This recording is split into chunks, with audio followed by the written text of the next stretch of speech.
guys, welcome to Ashton Fitness. Today I'm going to be reviewing your training clips. The other day in an Instagram story I asked you guys to send me through some training clips so that I could review them in a YouTube video, and you guys have sent me through a bunch, so I'm really excited to review them and suggest some things that will help you with your training. This video was obviously inspired by Tom Merrick's video. I haven't actually seen the video, but I saw the thumbnail and I thought that that was a really cool idea and something that I wanted to try with you guys. When it comes to videos like this where I ask you guys to send in clips or questions, then I do a lot of those announcements on my Instagram. So if you're not following me on my Instagram, then I highly recommend that you do, so that next time I do a video like this, like a Q&A or whatever, then you guys will be able to send me in your questions directly via Instagram or send me in your training clips through there. So I'll leave the Instagram handle somewhere at the bottom here. Now, I don't want to make this intro too long because I can't stand YouTubers who just long out the intro, but this has to be said.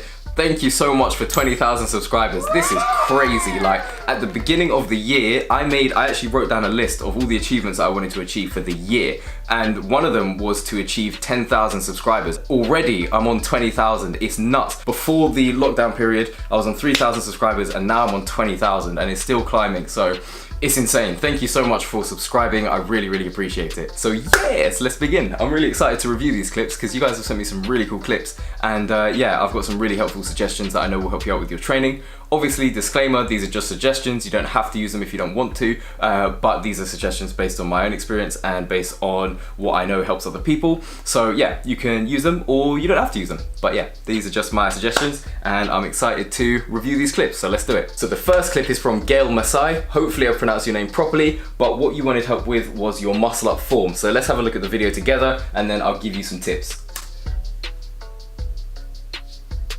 Nice, got up there.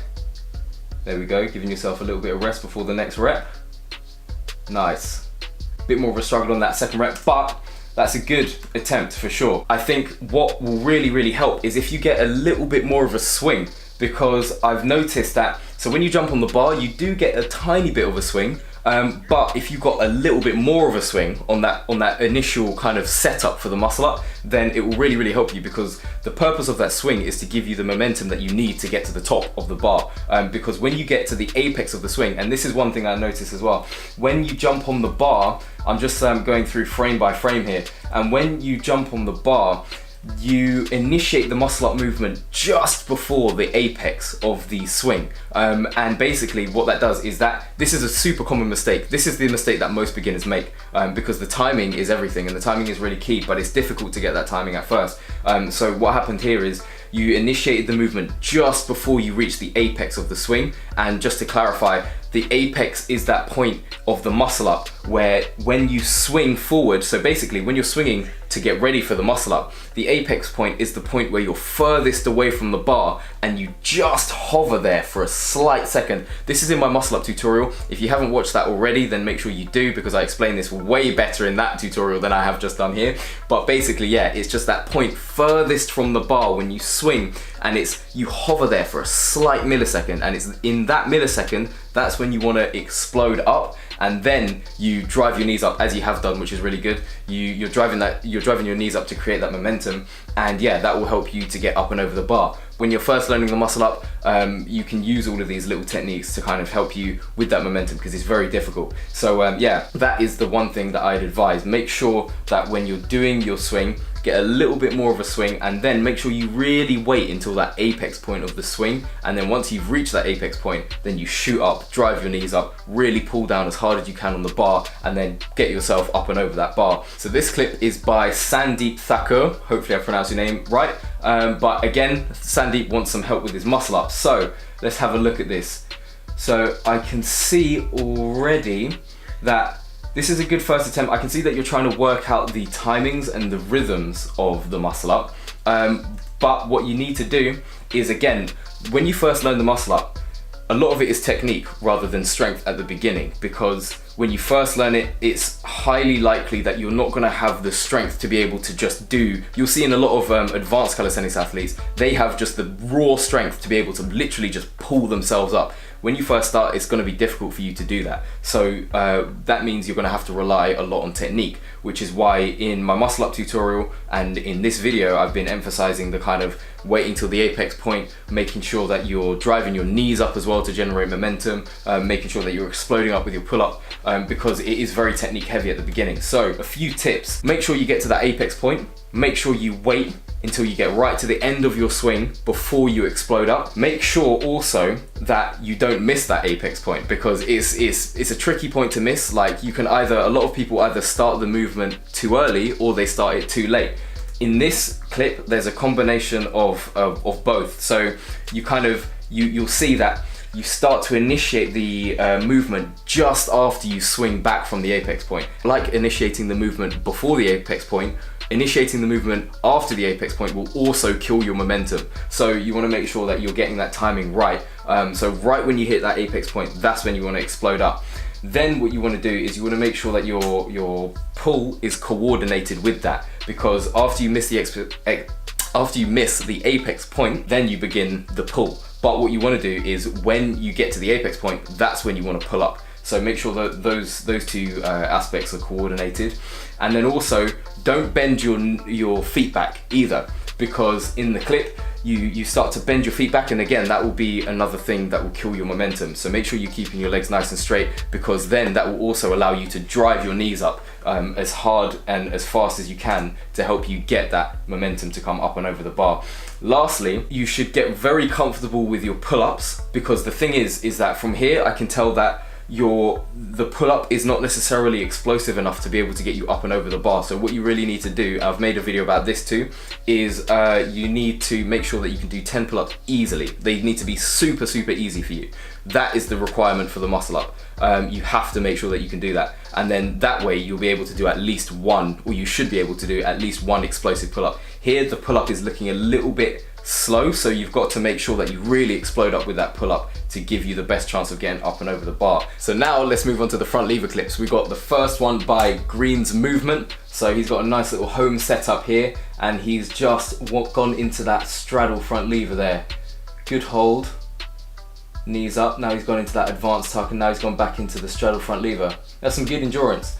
What I'd recommend with your front lever, with your straddle, your hips are dipping a little bit. And again, I've made another video about this, which I'm sure you've seen. I'd recommend going back slightly to a slightly easier progression and just holding that and making sure that you get that solid before you progress onto this straddle front lever, because your hips are dipping, which would suggest that there's either a slight lack of lat and back strength or a slight lack of core strength. There's a whole debate about this, whether this is lat strength or core strength, the front lever. I do believe that it's both, but some people will say it's more lat strength, some people will say it's more core strength, whatever. What I'd recommend is, going back to a slightly easier progression. In my case, the slightly easier progression would be the one leg advanced tuck front lever, and basically just working on that and making sure that your hips are parallel with the floor, because that's the most important thing, because then that will help to serve you later on when you come to learn more advanced progressions of the front lever. Because if you hold them with not the best form, then it will ingrain that into your muscle memory. You don't want that. You want to ingrain the right form and the correct positioning into your muscle memory from the very beginning. So, and it will also help you to avoid injury as well. So make sure, that you are parallel with the floor. Even if you have to go back a progression a little bit, that's fine, that's normal, because one thing that I've learned about these advanced calisthenics skills is that it's really not about ego. Like, you've got to let your ego go, because otherwise you can injure yourself. I've injured myself plenty of times doing the front lever before, so it's like, just make sure that you've got your progression solid, make sure you're parallel with the floor, make sure your hips aren't dipping, and if they are dipping, like I said, go back to a slightly easier progression. It's a good first attempt for sure. Well, I'm sure it's not your first attempt, because the front lever, it takes hella attempts. Like, it takes a long time to learn this skill, but it's great that you're doing this, but just take it back a little bit and then work on that form. But really well done. The next front lever clip we've got is by Neofit Health, and she starts off in a tucked front lever, and she starts off by lowering herself down, doing a little negative. I would suggest having the hips a little bit lower, just a tiny bit lower, but this is good. And then she sticks one knee out, and then she brings it back in and then comes back up to the top of the bar and then comes back down into the tucked front lever, tries to get the next knee out but doesn't quite get it. But that's a good first attempt and you're going to make a lot of progress on this for sure. One thing that I'd recommend is, just like I said, try and get your hips a tiny bit more down. It's still pretty good, but just a tiny little bit. You want your back to be nice and parallel with the floor, and yeah, you're pretty much good to go. Like what I can see here is pretty good. Your arms are nice and straight, and yeah, when you come up, you might find that you use a little bit more energy, because basically you start off in that tucked front lever. Well, you start off at the top of the bar and then you come down, you do a negative, and then you go into the tuck front lever, and then as you bring your knees in, you come back up. Try and stay in that tucked front lever position at the bottom, because when you come up and then when you come back down, you're probably going to be using more energy by bringing yourself up and then bringing yourself back down again. So you can make it a little bit easier for yourself by just staying in that front lever position at the bottom with your back nice and parallel to the ground, and yeah, you'll be good to go. The last clip that we have today was sent to me by Yoga with Olive. I've actually done a video with Yoga with Olive and it's really funny, you should definitely check it out. But she's really into yoga but also calisthenics, and she sent me in a clip of her doing a V-sit, which is pretty mental. Like her V-sit looks really, really good. You can see from the clip that her hip flexor strength is crazy and her flexibility is crazy. That's why she can get her legs so high. And yeah, she's got good form as well. She's making sure to point the toes, and yeah, it's looking really good. In terms of feedback, this is going to be rich coming from someone who hasn't unlocked the V-sit yet. But one thing that I have noticed, and this is something that I'm trying to incorporate into my own training, is I've noticed that a lot of the people who are really good at V-sits, like you see that they really push their core forward during the movement. So it's not only just a case of getting your legs up, it's also a case of like having that kind of shoulder mobility and strength to be able to really push your core forward like that. I'm not doing it justice on the bed, but you'll see it, and you'll see that in pictures of people who are really good at the V-sit, their butt is actually beyond their arm. So here you can see that her butt is in line with her arm, but with a picture of someone who's really good at the V-sit, for example, you'll see that their butt is actually beyond the level of their arm.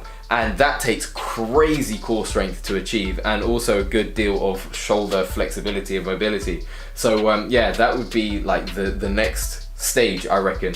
But that's already a super impressive V-sit, so really well done. And yeah, if you haven't checked her out, check her out, because she's got some sick yoga videos and she's really knowledgeable. So yeah, definitely go check her out. So yes, that is the end of the video. Thank you so much if you sent in your clips. I really appreciate that. I'm sorry to those who I couldn't review. There have just been so many clips that were sent in that I just couldn't review all of them. Otherwise the video would have just been like 10 days long.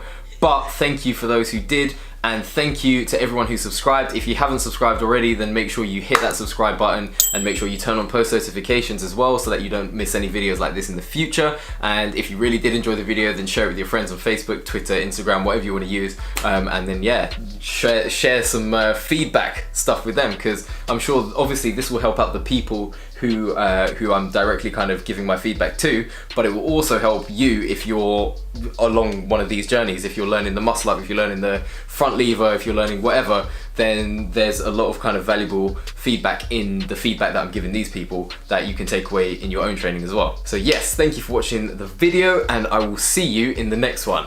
Yes.